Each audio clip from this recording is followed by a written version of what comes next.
Hello, my name's Scott Hansen, also known as Tycho, and I've been collecting synthesizers and gear for about 25 years now. I've found throughout my career that for me I get really inspired by new machines and new ways of working with machines, so I always try to keep things cycling. I have many of my favorite synths and outboard gear that I've used for a lot of records and gotten a lot of enjoyment and inspiration out of over the years, and I think it's time to pass those along and let somebody else find inspiration in them.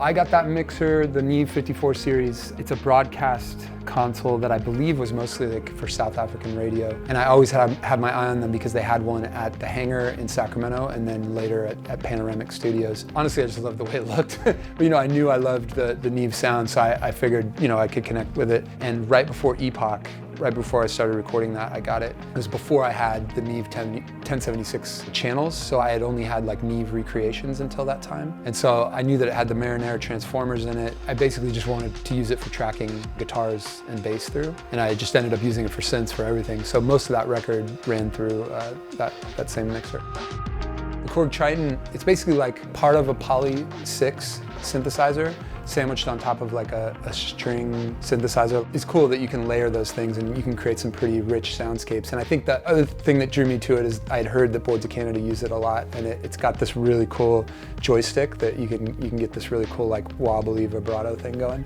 So it's a very vintage sounding synth.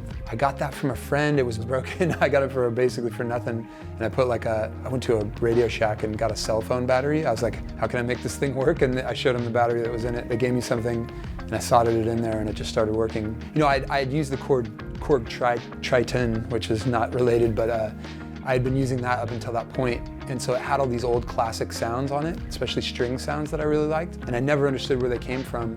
And then once I got the Trident, I realized like a lot of them had been sampled from that synth. I love Eddie Van Halen as like an engineer and a producer. And just his process has always been fascinating to me, the way he like stacked and built his solos out of like different cuts. I saw a picture of Eddie Van Halen next to one. So anyways, I've always like looked at his gear. I would always see that Eventide in his studio. So I was like, I gotta get that thing. While being a digital piece, it still has some sort of soul to it that I've never heard a plugin recreate really exactly. Really cool like crystallizer effects, and it's just got all those classic Eventide algorithms that kind of defined that era of music. And I feel like a lot of those have become even more relevant than ever. I think it'll always have its place. Sonically, it's something really unique.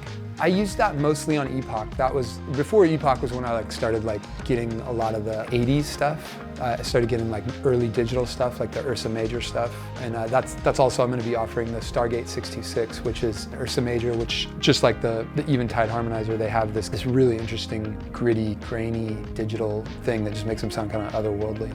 I also have a lot of outboard gear that I kind of cycled in and out, and a lot of compressors like the Distressors and SSL G-Comp stereo bus compressor, and then like Chandler LTD1, which is like one of my favorite preamps ever. That's sort of like a Neve-ish 1073 kind of thing, which came to kind of define my sound, I think, on Dive, and then especially Awake is when I really started gravitating towards all analog front ends, where you have the preamp, the EQ, and the compression all up before you convert.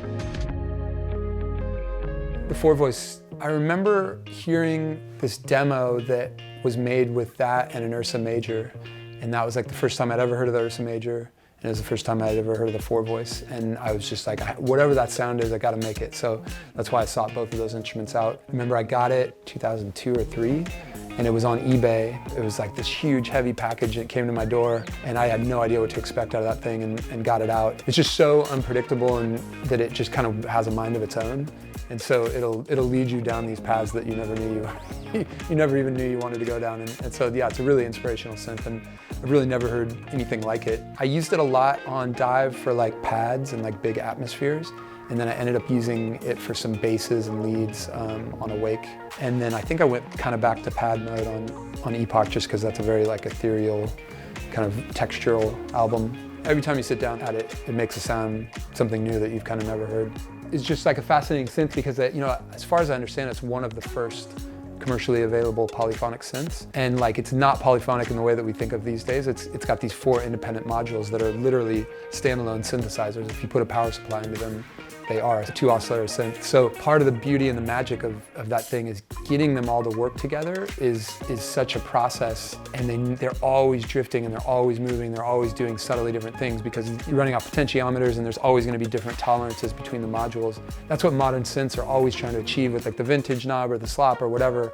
They're trying to achieve this variance and this drift, and like when you have 4 independent analog modules and every single component in every single one of those discrete modules is all drifting. It's like, I don't think I've ever heard a synth or a machine that sounded so alive, like it like actually was living and breathing. So there's this deeply organic sound and energy to that thing when you're playing it. You just like feel it coming back at you. So it's a powerful machine, and it's a beautiful instrument. And it's the other cool thing is it's like a Rhodes. It is a case, and it has like Tolex.